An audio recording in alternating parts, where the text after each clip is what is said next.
You know that feeling sometimes, that little nudge inside, like there's something more you want to understand about yourself, maybe? Yeah. The kind of yearning for maybe more clarity. More connection. Exactly. A connection. And today, we're diving into something that really taps into that. Yeah. Spiritual awakening. Mm. It's this really personal, often profound journey towards, well, self-awareness, peace, Hmm. finding a deeper meaning, I suppose. Absolutely. And if you're feeling that pull, that curiosity, well, this deep dive is definitely for you. We want to unpack a tool that can genuinely help on that path. Yeah, and do it quickly, get right to the heart of it without getting bogged down in, overly complex stuff. Right. We want to make it clear and accessible.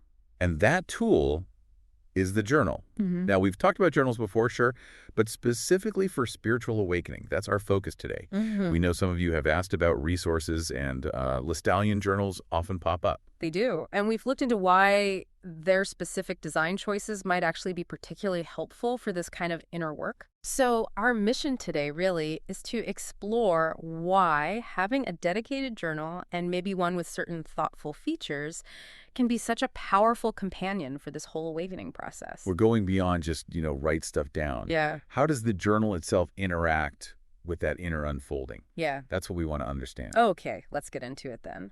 The core idea seems to be about creating a dedicated space, right, for something that often feels very internal, intangible even. Mm-hmm. Spiritual insights, those aha moments. They can be so fleeting, can't they? Totally. So what's the power of having a physical journal to capture all that? Well, I think it's about externalizing that inner world. Mm. When you actually write down those thoughts, those feelings, those reflections, Mm. you give them a tangible form. Ah, okay. So taking it from inside to outside. Precisely. And that process, putting it onto paper, can be incredibly grounding. It makes those insights feel more real somehow, and definitely easier to come back to later. It makes the abstract a bit more concrete. That makes a lot of sense. Giving shape to the shapeless almost. Now, Listallian journals, they talk about specific features. Let's dig into why these might matter for spiritual awakening. High quality paper, for instance. Seems like a detail, but... Well, think about deep reflection. It needs focus, right? Mm-mm. Good quality paper, like that smooth, thick 120 GSM stuff they mentioned. Yeah. It just makes the writing experience better. How so? Less worry about ink bleeding through or the pages feeling flimsy. It kind of elevates the act of writing itself. It subtly says, what you're writing here matters. Mhm. It encourages, I think, a more mindful approach. Right. It creates a better container for those important thoughts. Mm. Okay, what about numbered pages and a table of contents? That feels very organized, almost practical. How does that fit with something fluid like awakening? That's a great point. But think of it like mapping your journey. Spiritual awakening isn't usually a straight line, is it? Definitely not. More like a spiral, maybe. Or a squiggle. Yeah, exactly. Mm. So having numbered pages and a place to jot down key entries in a table of contents, it lets you track things. You can create your own personal index of insights. Ah, I see. So if you have a revelation about forgiveness on, say, page 52. You can note that down. Yeah. And then months later, when you're thinking about forgiveness again, you can easily flip back to that exact moment. It helps you see your own evolution. It provides anchors. That's actually really powerful. It turns the journal into a personal roadmap. Okay, what about the cover? They mention a soft leather cover. That sounds more about the feel, the sensory side. And that matters too. The tactile experience. Holding something that feels good, that feels like quality, it can create a stronger connection to the practice itself.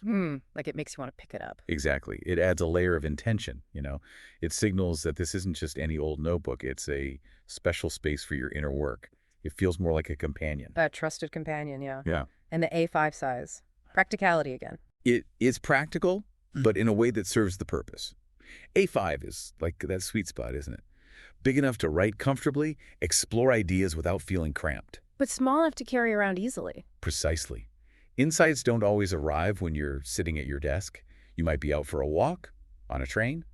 Having it portable means you can capture those moments whenever they strike. Okay, makes sense. And lined pages. With a specific width, even. Why does that detail matter? Structure can be helpful, especially when you're exploring complex or emotional stuff. Consistent lines, like the 7.5 millimeter they mentioned, just bring a sense of order to the page. Keeps this from becoming just a jumble. Yeah, exactly. It helps organize your thoughts as you write, and it definitely makes it easier to read back later. You can spot patterns or follow threads more clearly. And the back pocket seems like a little extra. Does it have a role? I think it can. It's a little space for tangible reminders, isn't it? Maybe a quote that really resonated. A small feather you found on a meaningful walk, a picture, a note. Little physical anchors to specific moments or feelings on your journey adds another layer of connection. It's interesting how these features, which might seem purely practical, actually tie into the deeper purpose. Features tell, but stories really sell it. I was thinking about my friend Sarah. Oh, yeah. Yeah, she started journaling during a pretty confusing time, felt really lost. She specifically got one with numbered pages, Uh-huh. and she told me how amazing it was, months later, to just flip back. She found this entry like page 37 or something, where she was really wrestling with this specific fear. Seeing it written down and realizing how far she'd moved past it, it gave her such a solid sense of progress. Wow. Yeah, that's a perfect illustration. Those numbers become milestones, don't they? A visual track record of growth. Totally. And then there's my uncle David. He's very outdoorsy, carries his A5 journal everywhere. It's got this soft cover that's all worn now. Exactly. And he says just holding it, especially when he's out in nature, helps him connect both to himself and to, the world around him. He actually tucks little things in the back pocket leaves, tiny stones. Ah, like those tangible reminders we were talking about. Yeah. Little mementos of insights he had while sitting by a stream or whatever. It makes the journal more than just words. That really highlights the sensory aspect, doesn't it? Yeah. Making the practice more embodied. It holds memories, not just thoughts. And one more, my cousin Maria. She was getting really into meditation, right? Okay. And sometimes afterwards, she'd have these really deep insights, but they felt slippery, hard to hold on to. I know that feeling. Yeah. Yeah. But because her journal had those nice, clear lines, she could quickly jot things down in a way that felt structured, even when her mind was still buzzing. She said it helped her capture the essence before it vanished. Spot on. That structure provides a net, almost, for those elusive post-meditation thoughts. Helps bridge the inner experience and the outer record. So these examples really show how an intentionally chosen journal boosts self-discovery.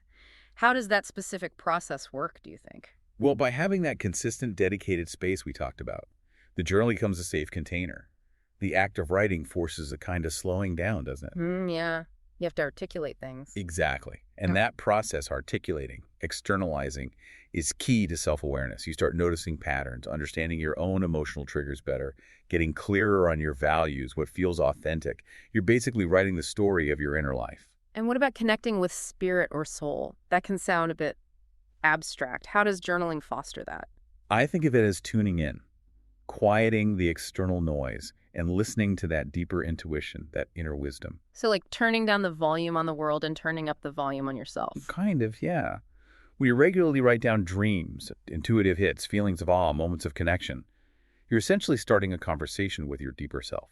Call it soul, intuition, higher self, whatever resonates. The writing is the act of paying attention. Creating a channel for that inner voice. Okay.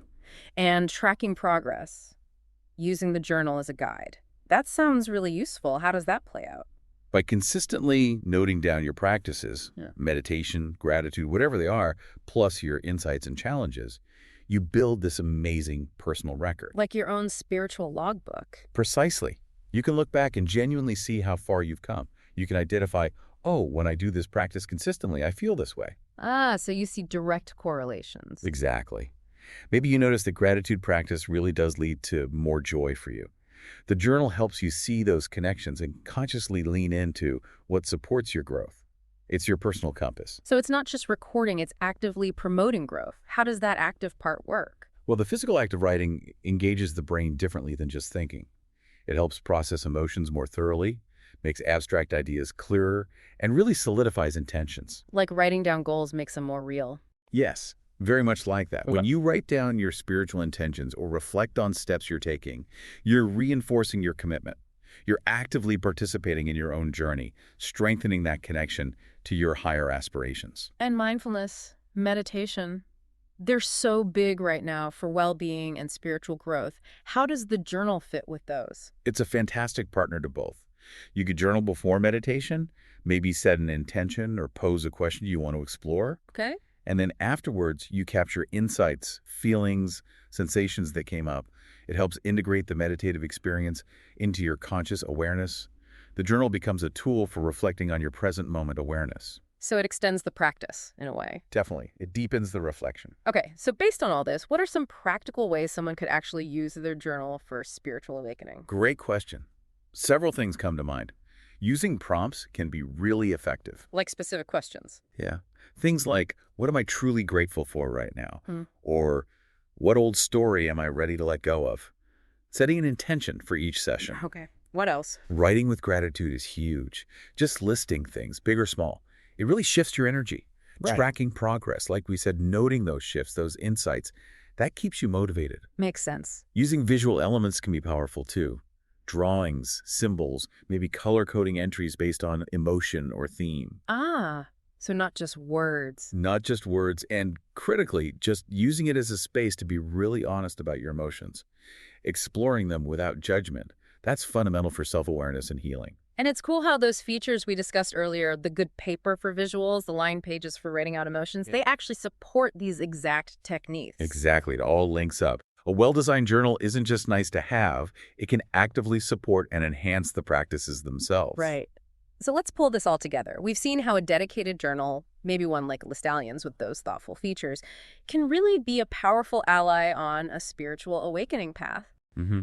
It creates that essential space, makes the intangible tangible for self-discovery. Helps you connect with that inner wisdom, track your journey like a personal map. Actively encourages growth, and fits so well with mindfulness and meditation. Yeah, it covers a lot of ground. At the end of the day, it's about consistently and intentionally looking inward. And a good journal is just a fantastic tool to support that whole process. Absolutely. So maybe a final thought for everyone listening. As you think about all this, what's one small, simple step you could take, maybe today, maybe tomorrow, to either start or perhaps deepen your own reflective journaling practice? Yeah, what might open up for you? What unexpected insights might be waiting just beneath the surface if you gave yourself that dedicated space to just listen? It's such a personal journey, isn't it? And sometimes those big shifts really do start with the simple act of putting pen to paper.